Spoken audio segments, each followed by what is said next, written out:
Hello friends, എല്ലാവർക്കും good morning. അപ്പോൾ ഇന്നത്തെ ഒരു സൂപ്പർ ഹിറ്റ് വിശേഷത്തിലേക്ക് എല്ലാവർക്കും സ്വാഗതം. അങ്ങനെ നമ്മുടെ പിങ്കിയും അതേപോലെ തന്നെ പവിത്രയും യമുനയും കൂടി ഓരോരോ പ്ലാനുകൾ ചെയ്യുകയാണ്. കാരണം എങ്ങനെയെങ്കിലും നയനയെ തകർക്കണം എന്നൊരു ഒറ്റ ഉദ്ദേശത്തോടു കൂടി തന്നെ അങ്ങനെ പിങ്കിയോട് ഒരുപാട് ഐഡിയകളെല്ലാം പറഞ്ഞു കൊടുക്കുകയാണ്. ഇതെല്ലാം കേട്ട് കഴിഞ്ഞപ്പോഴേക്കും ഇനി അവൾ കൂടുതൽ വിളച്ചിൽ കാട്ടിയിട്ടുണ്ടല്ലോ, ഞാൻ അവളുടെ കൈയും കാലും തല്ലി ഓടിക്കും. ഇങ്ങനെ വേണം പെണ്ണുങ്ങളായിട്ടുണ്ടെങ്കിൽ, അല്ലെങ്കിലും തല്ലി ഓടിക്കണമല്ലോ, അവൾക്ക് അത്ര അഹങ്കാരം പാടില്ലല്ലോ എന്നൊക്കെ പറഞ്ഞുകൊണ്ട്. അപ്പോൾ നമ്മുടെ പവിത്ര ആണെങ്കിൽ അങ്ങനെയാണെങ്കിലേ ഞാനൊരു ഐഡിയ പറഞ്ഞു തരട്ടെ, അതേതായാലും ഫലിക്കും. അതോടെ നയനയുടെ എല്ലാ അഹങ്കാരങ്ങളും തീരും. എന്താ എന്താ ഐഡിയ? അങ്ങനെ രഹസ്യമായിട്ട് തന്നെ നമ്മുടെ പവിത്ര ആ ഐഡിയകളെല്ലാം പറഞ്ഞു കൊടുക്കുകയാണ്. അതേതായാലും കൊള്ളാം. അതോടുകൂടി തന്നെ അപ്പോഴേക്കും പിങ്കി ആണെങ്കിൽ എന്ത് ചെയ്താലും വേണ്ടിയില്ല, അവളെ എങ്ങനെയെങ്കിലും ഇവിടുന്ന് അടിച്ച് പുറത്താക്കണം. അങ്ങനെയും പിങ്കി പറയുകയാണ്. അപ്പോൾ പിങ്കിക്ക് എങ്ങനെയെങ്കിലും നയനെ അടിച്ച് പുറത്താക്കണം എന്നുള്ളൊരു ഒറ്റ ഉദ്ദേശമാണല്ലോ. അങ്ങനെ ഭയങ്കര വൈരാഗ്യത്തോടെ നിൽക്കുകയാണ്. ഏതായാലും കണ്ടോ പിങ്കി, ഇന്നത്തോടെ അവളുടെ അവസാനമായിരിക്കും. അങ്ങനെ നമ്മുടെ പിങ്കിയും അതേപോലെ തന്നെ അർജുനും കിടന്നുറങ്ങുന്ന ആ സമയത്ത് വാതിലും തുറന്നുകൊണ്ട് ദേ വരുന്നു, ടൊക്കടൊക്ക എന്നും പറഞ്ഞുകൊണ്ട് വാതിൽ അടിച്ച് പൊളിച്ചുകൊണ്ടാണ് വരുന്നത് ഈ നയന. എന്നിട്ട് നയന വന്നിട്ട് ഈ അർജുനെ വിളിക്കുകയാണ്. അർജുൻ, എന്താ അർജുൻ ഇത്? എണീക്ക് അർജുൻ, ഇങ്ങനെ കിടന്ന് ഉറങ്ങിയാൽ എങ്ങനെയാണ് ശരിയാവുന്നത്? പെട്ടെന്ന് എണീക്ക് അർജുൻ, ഒന്ന് എണീക്കാനാ പറഞ്ഞത്. അപ്പോഴേക്കും പിങ്കി വന്നിട്ട്, നിനക്ക് എന്തോ ഒരു മാനേഴ്സ് ഇല്ലേ? ഒരു കിടന്നുറങ്ങുന്ന ബെഡ്റൂമിലേക്കാണ് കയറി വരുന്നത്. നീ എന്തിനിങ്ങനെ ശല്യപ്പെടുത്തുന്നത്? ഒരാൾക്ക് വരാൻ താല്പര്യമില്ലെങ്കിൽ പിന്നെ എന്തിനാണ് കുത്തി കുത്തി പൊക്കാനായിട്ട് നോക്കുന്നത്? അങ്ങനെയല്ല പിങ്കി.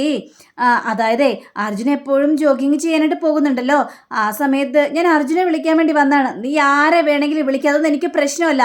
പക്ഷേ എന്നെ എന്തിനാണ് വെറുതെ ശല്യപ്പെടുത്തുന്നത്? അയ്യോ, ഞാൻ ശല്യപ്പെടുത്തുന്നില്ല. ഞാൻ എത്രയും പെട്ടെന്ന് അർജുനെ വിളിച്ചുകൊണ്ട് പോയിക്കോളാം. എന്താ അതുപോലെ? ഞാൻ അർജുനെ വിളിച്ചിട്ട് പെട്ടെന്ന് പോയിക്കോളാം പിങ്കി, ഇനി കൂടുതൽ ടെൻഷൻ ആവണ്ട. അർജുൻ, എണീക്ക് അർജുൻ എന്ന് പറഞ്ഞുകൊണ്ട് വീണ്ടും വീണ്ടും വിളിക്കുകയാണ്. അപ്പോൾ അർജുൻ ഉറക്കത്തിന് എണീറ്റ്, എന്താ കാര്യം? അർജുൻ, ജോഗിങ്ങിന് പോകണ്ടേ അർജുൻ? നീ ഇങ്ങനെ കിടന്ന് ഉറങ്ങിയാൽ എങ്ങനെയാണ് ശരിയാവുന്നത് അർജുൻ? പെട്ടെന്നാവട്ടെ. ഓ വരാം, ഏതായാലും എനിക്ക് കുറച്ച് കോഫി കുടിക്കണം, അതിനുശേഷം എനിക്ക് വരാനായിട്ട് പറ്റുള്ളൂ. ശരി എങ്കിൽ നീ പോയി കോഫി ഉണ്ടാക്കി കുടിക്കുക, ഞാൻ അതിൽ പുറത്ത് വെയിറ്റ് ചെയ്യാം എന്നും പറഞ്ഞുകൊണ്ട് നമ്മുടെ നയന അങ്ങോട്ട് പോവുകയാണ്. അപ്പോഴേക്കും പിങ്കിക്കാണെങ്കിൽ ആകെ കാലി മൂത്തൊരവസ്ഥ നിൽക്കുകയാണ്. അങ്ങനെ ഈ പവിത്ര പറഞ്ഞ കാര്യങ്ങളെക്കുറിച്ച് നമ്മുടെ പിങ്കി ആലോചിക്കുകയാണ്. കാരണം സ്റ്റെയർ കേസിൽ കുറച്ച് എണ്ണ ഒഴിക്കണം. നമ്മുടെ സ്റ്റെയർ കേസിൽ നിന്ന് വീണ് കഴിഞ്ഞെങ്കിൽ അവളുടെ കൈയും കാലും ഒക്കെ ഒടിയും. പിന്നെ അവളുടെ അഹങ്കാരം പൂർണ്ണമായിട്ട് നിൽക്കും. അതല്ലേ നമുക്ക് വേണ്ടത്. അതുകൊണ്ട് സ്റ്റെയർ കേസിൽ എണ്ണ ഒഴിച്ചിട്ട് അവളെ വീഴ്ത്തണമെന്നും പറയണം. ആ ഒരു കാര്യം നമ്മുടെ ഈ പിങ്കി ആലോചിക്കുകയാണ്. ഇതേ സമയം തന്നെ നയന എന്തൊക്കെയോ ഇങ്ങനെ ഫോണിൽ ഇങ്ങനെ കുത്തിക്കൊണ്ടിരിക്കുന്ന സമയത്താണ് ഈ നന്ദ അങ്ങോട്ട് ചെല്ലുന്നത്. അപ്പം നന്ദയെ കണ്ടു കഴിഞ്ഞപ്പോഴേക്കും, അതെ ഇന്ന് നല്ല മൂഡിലാണ് ഞാൻ. ശരിയാണല്ലോ, നന്ദയെ കണ്ടിട്ട് നല്ല മൂഡിലാണെന്ന് തോന്നുന്നല്ലോ. ഇത് കേട്ട് കഴിഞ്ഞപ്പോഴേക്കും, അതെ ഞാൻ നല്ല മൂഡിൽ തന്നെയാണ്. അല്ല, എന്താണ് നയന ഇത്ര മൂഡിലാകാനുള്ള കാരണം എന്ന് ചോദിച്ചു കഴിഞ്ഞപ്പോഴേക്കും, ഉണ്ട്. അതായത് നമ്മുടെ പ്ലാൻ എല്ലാം നല്ല തകർത്ത് തിമിർത്ത് പോയിക്കൊണ്ടിരിക്കുകയാണ്. എന്ത് പ്ലാൻ? അത് കൊള്ളാം. അല്ല, പിങ്കിയുടെ മനസ്സിലേക്ക് വീണ്ടും വീണ്ടും കുശുമ്പുകളെല്ലാം കൂടണ്ടേ? ഇന്നൊരു സംഭവം ഉണ്ടായി. ഞാൻ അർജുൻ്റെ റൂമിലേക്ക് ഓടിക്കയറി ചെന്നിട്ട് അർജുനെ ജോഗിങ്ങിന് വിളിക്കാനായിട്ട് അവനെ ഒരുപാട് ശല്യപ്പെടുത്തിക്കൊണ്ടിരുന്നു. അപ്പോഴാണ് പിങ്കിയുടെ വരവ്. പിങ്കി ഈ കാഴ്ച കണ്ടു കഴിഞ്ഞപ്പോഴേക്കും പിങ്കിക്കാട് തീരെ ഇഷ്ടപ്പെട്ടില്ല. എന്തിനാണ് ശല്യപ്പെടുത്തുന്നത്, അങ്ങനെയാണ് ഇങ്ങനെയാണെന്നൊക്കെ പറഞ്ഞുകൊണ്ട് അവിടെ ഭയങ്കര ബഹളം. പക്ഷേ ഞാനത് വിട്ടുകൊടുത്തില്ല. അർജുനെ കുത്തിപ്പിടിച്ച് വലിച്ചടിച്ചുകൊണ്ടാണ് ഞാനേതായാലും അതൊക്കെ കണ്ടു കഴിഞ്ഞപ്പോഴേക്കും പിങ്കിയുടെ മനസ്സിലേക്ക് ഭയങ്കര കുശുമ്പ് കൂടി ചേർന്നിട്ടുണ്ട്. ഇത് കേട്ട നന്ദയാണെങ്കിൽ അത് കേട്ട് കഴിഞ്ഞപ്പോഴേക്കും ഒരു വിഷമം തോന്നി. കാരണം അത് ഭയങ്കര അതിക്രമമായി പോയി. കാരണം ഒരു ബെഡ്റൂമിലേക്ക് കയറി ചെന്നിട്ട് അങ്ങനെയൊന്നും കാണിക്കേണ്ട യാതൊരു കാര്യമില്ല. അപ്പോൾ അത് നന്ദയ്ക്ക് തീരെ ഇഷ്ടപ്പെട്ടില്ല. അപ്പോൾ എങ്ങനെയുണ്ട് നന്ദ? ഇപ്പോൾ എല്ലാ കാര്യങ്ങളും വർക്കൗട്ട് ആകാൻ തുടങ്ങിയിട്ടുണ്ട്. അപ്പോൾ കഴിഞ്ഞപ്പോഴേക്കും കൊള്ളാം. പക്ഷേ ഇത് കുറച്ച് ഓവറല്ലേ? ഓവറോ? എന്തോവർ? അല്ല, ഒരു ബെഡ്റൂമിൽ കയറി ഇങ്ങനത്തെ കാര്യങ്ങളെല്ലാം ചെയ്യുമ്പോഴൊന്ന് സൂക്ഷിക്കണം. കാരണം ബെഡ്റൂം എന്ന് പറഞ്ഞു കഴിഞ്ഞിട്ടുണ്ടെങ്കിൽ ഭാര്യയുടെയും ഭർത്താവിൻ്റെയും ഒരു സ്വകാര്യതയല്ലേ. അങ്ങോട്ടേക്ക് ഒരു അന്യസ്ത്രീ കയറി ചെല്ലുന്നത് അത് വളരെ മോശമായ കാര്യമല്ലേ നയന? അതൊക്കെ ചെയ്യുമ്പോൾ കുറച്ച് സൂക്ഷിച്ചും കണ്ടും വേണം ചെയ്യാനായിട്ട്. ഇത് കേട്ട നയനയാണെങ്കിൽ ഇതൊന്നും അതിൽ അന്വേഷിക്കേണ്ട കാര്യമേ ഇല്ല. കാരണം പ്രണയത്തിലും യുദ്ധത്തിലും നമുക്കൊരു കോംപ്രമൈസും ഇല്ല. പ്രണയത്തിലോ? അല്ല, പ്രണയത്തിലും യുദ്ധത്തിലും ഇവിടെ യുദ്ധമാണല്ലോ നമ്മൾ ചെയ്തുകൊണ്ടിരിക്കുന്നത്. അപ്പോൾ യുദ്ധത്തിലൊരു കോംപ്രമൈസും ഇല്ല. അവിടെ എന്താണ് ഏതാണെന്ന് നമുക്ക് നോക്കേണ്ട കാര്യമില്ല. അങ്ങോട്ട് എടുത്തു ചാടി അങ്ങോട്ട് ചെന്നോളാം. അതേ ഞാൻ ചെയ്തോളൂ. പിങ്കിയുടെ മനസ്സിലേക്ക് കൂടുതൽ ഇങ്ങനെ കുശുമ്പ് കയറ്റിയാൽ മാത്രമല്ലേ നമ്മൾ വിചാരിച്ചതുപോലെ കാര്യങ്ങളെല്ലാം നടക്കുള്ളൂ. ആയിക്കോട്ടെ ആയിക്കോട്ടെ, ശരി ശരി, ഇനിയിപ്പം ഞാനൊന്നും പറയാനായിട്ട് നിൽക്കുന്നില്ല എന്നും പറഞ്ഞുകൊണ്ട് നന്ദ അവിടെ നിന്ന് പോയി കഴിഞ്ഞപ്പോഴേക്കും നയന വീണ്ടും മനസ്സിൽ ചിന്തിക്കുകയാണ്, നന്ദ നീ കാരണം ഇപ്പം എനിക്ക് വലിയൊരു ഉപകാരം കിട്ടിയിരിക്കുകയാണ്. കാരണം എനിക്കിപ്പോൾ അർജുനോട് കൂടുതൽ അടുക്കാനുള്ള ആ പ്രൈവസി ഇല്ലേ, അത് നീ തന്നെയാണ് നന്ദ എനിക്ക് തന്നത്. അതെ, അർജുനെ ഏത് മുഖേനയും ഞാൻ സ്വന്തമാക്കും. അല്ലാതെ പിങ്കിയെയും അർജുനെയും ഒന്നിപ്പിക്കാൻ വേണ്ടിയല്ല ഞാൻ ഈ കാര്യങ്ങളെല്ലാം ചെയ്യുന്നത്. എനിക്കും അർജുനും ഒന്നിക്കാൻ വേണ്ടി തന്നെയാണ് ഞാൻ ഈ കാര്യങ്ങൾ ചെയ്യുന്നത്.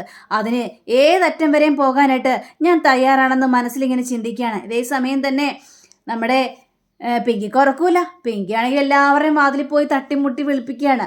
യമുനയുടെ വാതിലും പിന്നെ പവിത്രയുടെ വാതിലും. അപ്പോൾ യമുന വന്ന് ചോദിക്കുകയാണ്, എന്താണ് പിങ്കി, നിനക്ക് എന്താ പറ്റിയത്? നീ എന്തിനാ വാതിൽ കിടന്ന് കൊടകൊടാന്ന് പറഞ്ഞ് മുട്ടുന്നത്? നിങ്ങൾ എത്ര പ്രാവശ്യം വിളിച്ചത്, നിങ്ങൾ എണീക്കാത്തത്? അപ്പോൾ പവിത്ര ഓടി വരികയാണ്, എന്താ പിങ്കി ചേച്ചി എന്തിനാ എന്നെ വിളിച്ചത്? പിങ്കി ചേച്ചി എന്തിനാ കഥയൊന്നും മുട്ടിയത്? ഇന്നലെ പറഞ്ഞ പ്ലാനുകളെല്ലാം മറന്നു പോയോ? പ്ലാനോ? എന്ത് പ്ലാൻ? ഓ, നിനക്ക് ഇത്ര മറവിയാണോ പവിത്ര? നീ എന്താ ഇതൊക്കെ മറന്നു പോയത്? എന്നോടൊരു കാര്യം പറഞ്ഞില്ലായിരുന്നോ, നയനയെ വീഴ്ത്താനുള്ള ആ കാര്യം? അതിനുവേണ്ടിയാണ് ഞാൻ വന്നത്. ഓ ഓ, അങ്ങനെ. അപ്പം നയനയെ വീഴ്ത്താനുള്ള ആ പ്ലാൻ ചെയ്യാൻ വേണ്ടിയാണല്ലേ പിങ്കി ചേച്ചി അതിരാവിലെ തന്നെ എണീറ്റ് വന്നത്? എന്നിട്ട് എന്തായി? അതെ, ഇന്ന് രാവിലെ തന്നെ ആ നയന വന്ന് ബെഡ്റൂമിലേക്ക് കയറി അർജുനെ കുത്തി പോക്കുന്നുണ്ടായിരുന്നു. ജോഗിങ്ങിന് ഒന്ന് പോകാമെന്ന് പറഞ്ഞുകൊണ്ട്.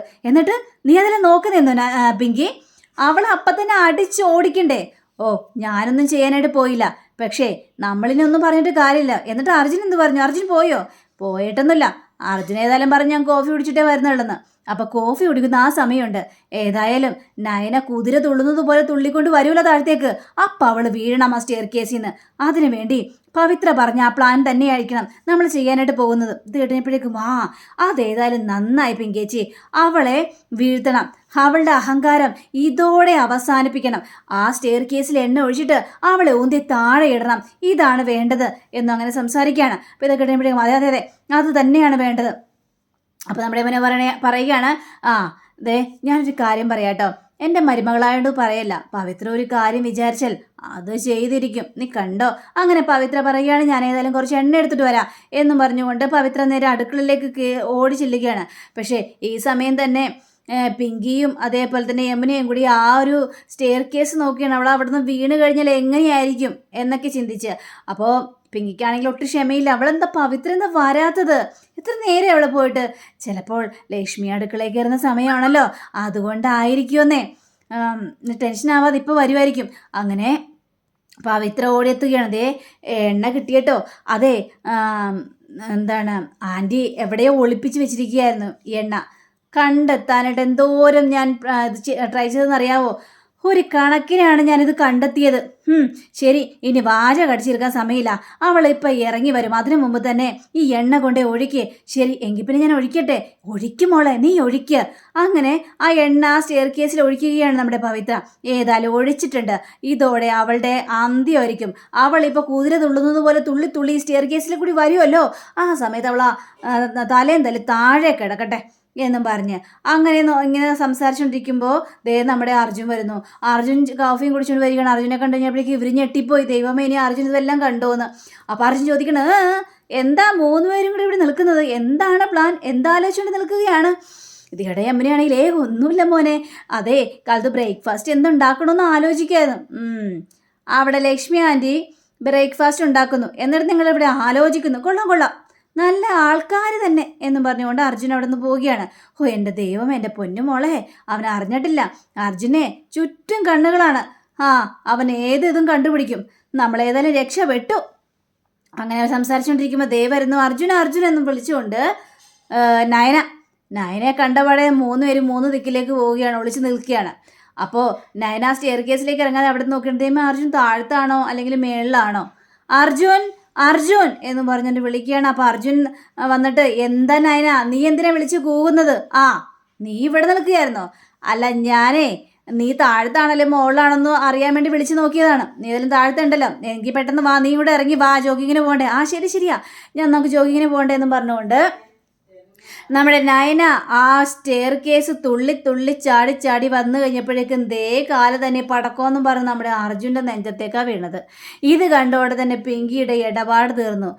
ചക്കിനെ വെച്ചത് കൊക്കിനെ കൊണ്ടുവന്ന രീതിയിലാണ് അവിടെ സംഭവങ്ങൾ മാറിയത്. കാരണം എന്നിട്ടും അർജുൻ നെഞ്ചത്തോട്ട് വീണിട്ടും നയന അവിടെ നിന്ന് എണീക്കാൻ തയ്യാറാവുന്നില്ല. ഇത് കണ്ട യമുനയ്ക്ക് കാലി വരികണം. അയ്യോ മെനകെട്ട പെണ്ണിതെന്തായി കാണിച്ചു കൂടുന്നത്, കുടുംബത്തിൻ്റെ ചീത്തപ്പേരുണ്ടാക്കി വെക്കോ എന്നും പറഞ്ഞുകൊണ്ട് നയനയെ പിടിച്ചെണീപ്പിക്കുകയാണ്. ദേ കൂടുതൽ വേഷം കെട്ടാൻ നിൽക്കുക കേട്ടോ. അവൾക്ക് അർജുൻ നെഞ്ചത്തേക്ക് തന്നെയാണ് നിനക്ക് വീഴാൻ കണ്ടത്. അയ്യോ എൻ്റെ കാല് തന്നിയതല്ലേ. എന്ത് കാല് തന്നിയത്? നീ മനഃപൂർവ്വമാണ്. കാല് തന്നിയും നിന്റെ അർജുന് ദേഹത്തേക്ക് വീണെന്ന് വിചാരിച്ച് പെട്ടെന്ന് എണീക്കാൻ പാടില്ലേ? എന്തീ കാണിച്ചു കൂടുന്നത് പെണ്ണെ എന്നൊക്കെ ഇങ്ങനെ ചോദിക്കുകയാണ്. ഇത് കേട്ട് കഴിഞ്ഞപ്പോഴേക്കും നയനക്ക് ഭയങ്കരമായിട്ട് ഇഷ്ടപ്പെട്ടു. അപ്പോൾ നന്ദ ഓടി വരികയാണ്. എന്താ എന്താ എന്താ എന്താ പ്രശ്നം എന്നും ചോദിച്ചുകൊണ്ട് ഓടി വന്നു കഴിഞ്ഞപ്പോഴേക്കും അതേ നയന ഒന്ന് സ്ലിപ്പായി വീണു അർജുൻ്റെ മേത്തേക്ക്. അപ്പോൾ ഇത് കേട്ട് കഴിഞ്ഞപ്പോഴേക്കും നന്ദയ്ക്ക് എന്തൊക്കെയോ സംശയങ്ങൾ ഇങ്ങനെ തോന്നിക്കൊണ്ടേയിരിക്കുകയാണ്. കാരണം ഓരോ ദിവസം കഴിയും തോറും ഇവള് ഓവറായിക്കൊണ്ടിരിക്കുകയാണ്. അത് നന്ദയ്ക്ക് മനസ്സിലാവുന്നുണ്ട്. പക്ഷേ എന്ത് ചെയ്യാനായിട്ട് നന്ദയും കൂടി പറഞ്ഞു പോയി ഇങ്ങനൊരു പ്ലാൻ ചെയ്യണമെന്നും പറഞ്ഞുകൊണ്ട്. അപ്പോൾ നന്ദ ചോദിക്കണം, അയ്യോ നയന എന്നിട്ട് എന്തെങ്കിലും പറ്റിയോ? ആ കാലിന് നല്ല വേദനയുണ്ട്, വാ വാ വാ ഞാൻ കാലൊന്ന് നോക്കട്ടെ എന്ന് പറഞ്ഞുകൊണ്ട് നയനയെ വിളിച്ചുകൊണ്ട് പോവുകയാണ്. അപ്പോൾ നമ്മുടെ യമുന അർജുനോട് ചോദിക്കേണ്ടത്, എന്താ അർജുൻ എന്താണ് ഈ കാണിച്ചു കൂടുന്നത്? എന്ത് കാണിച്ചു വിടാനായിട്ട്? അവളെൻ്റെ ദേഹത്തേക്ക് വീണു, അവൾ വീണതല്ലേ ഇല്ലമ്മേ, പിന്നെ എന്ത് ചെയ്യാനായിട്ടാണ്? പിന്നെ വീണത് അവൾ മനഃപൂർവ്വം ഇത് ചെയ്തതാണ്. നീ ഉണ്ടെന്ന് അറിഞ്ഞിട്ട് നിന്റെ നെഞ്ചത്തേക്ക് തന്നെ വീണതാണ്. ഇങ്ങനെയൊന്നും സംസാരിക്കല്ലേ, ഇങ്ങനെ സംസാരിക്കാനായിട്ട് പാടില്ല. അപ്പോൾ നമ്മുടെ പിങ്കിക്കാണെങ്കിൽ ആകെ കലയും വരികയാണ്. അപ്പോൾ പിങ്കിയോടാണെങ്കിൽ ഇത് വല്ലാത്തൊരു അബദ്ധമായി പോയല്ലോ, നമ്മളിതെല്ലാം ചെയ്തു കൂട്ടി, പക്ഷേ എല്ലാം അവൾക്കെതിരായിട്ട് തന്നെയാണല്ലോ നടക്കുന്നത്. അല്ല ഇനിയിപ്പോൾ നയനയും അർജുൻ ഇടപെട്ട നിനക്ക് എന്താണ് പിങ്കി പ്രശ്നം? നീ ഏതായാലും അർജുനെ ഡിവോഴ്സ് ചെയ്യാനായിട്ട് പോവുകയല്ലേ, പിന്നെ എന്താ പ്രശ്നം? എനിക്ക് പ്രശ്നമുണ്ട് എന്ന് പിങ്കി ഒച്ചത്തിൽ വിളിച്ച് പറയുകയാണ്. ഇത് കേട്ടതും ഇവർ ഞെട്ടിപ്പോവുകയാണ്. അപ്പോൾ അതെനിക്ക് പ്രശ്നമുണ്ട്, കാരണം എൻ്റെ ഭർത്താവായിരുന്നു. അല്ല ഇപ്പോഴും എൻ്റെ ഭർത്താവ് തന്നെയാണല്ലോ, ഞങ്ങൾ നിയമപരമായിട്ട് ഡിവോഴ്സ് ചെയ്തിട്ടൊന്നുമില്ലല്ലോ, എൻ്റെ ഭർത്താവ് തന്നെയാണ്.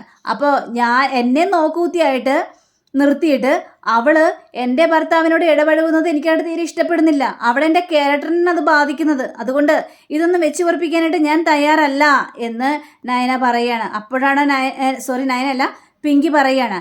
അപ്പോഴാണ് പിങ്കിയുടെ മനസ്സിലിരിപ്പോൾ എല്ലാവരും തിരിച്ചറിഞ്ഞത്. കാരണം ഇഷ്ടമൊക്കെ ഉണ്ട്, പക്ഷേ അങ്ങോട്ട് വിട്ടുകൊടുക്കാനായിട്ട് തയ്യാറല്ല എന്ന്. അങ്ങനെ നമ്മുടെ നയനയുടെ കാലം നോക്കിയാണ്. മോളെ കാലൊന്നും നോക്കട്ടെ, വേണ്ട എനിക്ക് ഭയങ്കര വേദന ഉണ്ട്. അങ്ങനെ പറഞ്ഞാൽ എങ്ങനെയാണ് ശരിയാവുന്നത്? വേദന ഉണ്ടെങ്കിൽ നോക്കണ്ടേ, നോക്കി അതെല്ലാം ക്ലിയർ ആക്കണ്ടേ? അപ്പോൾ നന്ദയാണെങ്കിൽ അവളുടെ കാലൊന്ന് ഇതൊക്കെ നോക്കിയാണ്. എൻ്റെ ദൈവമേ, എന്നാലും ഇവിടെ ചെറിയൊരു ഇതുണ്ട്, കൈയും കാലം ഒടിക്കാതിരുന്നത് നന്നായി, അല്ലെങ്കിൽ നിൻ്റെ 3 മാസം പോയി കിട്ടിയാനായിരുന്നു. അപ്പോൾ ഇത് കിട്ടിയപ്പോഴേക്കും ഞാനത് സൂക്ഷിച്ചാൽ വന്നത്. എന്ത് സൂക്ഷിച്ച്? എല്ലാം നന്നായിട്ട് വരണ്ടേ? ഇല്ല, ആ സ്റ്റെയർ കേസിൽ എന്തോ ഉണ്ട്. ആ സ്റ്റെയർ കേസ് തെന്നിക്കിടക്കുകയാണ്. തെന്നിക്കിടക്കുന്നതോ? പുറത്തത്തെ സ്റ്റെയർ കേസാണെങ്കിൽ തെന്നിക്കിടക്കുന്നതെന്ന് പറയാം. പായലും പിടിച്ച് മഴയും കൊണ്ടൊക്കെ ആണ് തെന്നിക്കിടക്കുന്നത്. പിന്നെ വീടിനകത്തെ സ്റ്റെയർ കേസ് എങ്ങനെയാണ് തെന്നുന്നത്? നിങ്ങളെന്താ എന്നെ ഇങ്ങനെ കുറ്റപ്പെടുത്തി സംസാരിക്കുന്നത്? അല്ല മോളെ, കുറ്റപ്പെടുത്തി സംസാരിക്കുന്നതല്ല, ഞാൻ പറഞ്ഞ സത്യം തന്നെയാണ്. ആ സ്റ്റെയർ കേസിൽ എന്തോ ഉണ്ട്. ഞാൻ അവിടെ നിന്ന് തെന്നി വീണതാണ്, അല്ലാണ്ട് ഞാൻ വീഴാൻ വേണ്ടി മനഃപൂർവ്വം ഇങ്ങനെയൊക്കെ ചെയ്യോ എന്നിങ്ങനെ പറഞ്ഞപ്പോഴേക്കും ഇവർക്ക് ചെറിയൊരു ഡൗട്ട്. അപ്പോൾ അങ്ങനെയും കാണിച്ചുകൊണ്ടാണ് നമ്മുടെ ഇന്നത്തെ റിവ്യൂ ഇവിടെ അവസാനിച്ചിരിക്കുന്നത്. അടുത്ത റിവ്യൂവിനെ കാത്തിരിക്കുക. സബ്സ്ക്രൈബ് ചെയ്യുക. എല്ലാവർക്കും നല്ലൊരു ദിനം ആശംസിക്കുന്നു. Thank you. See you. By.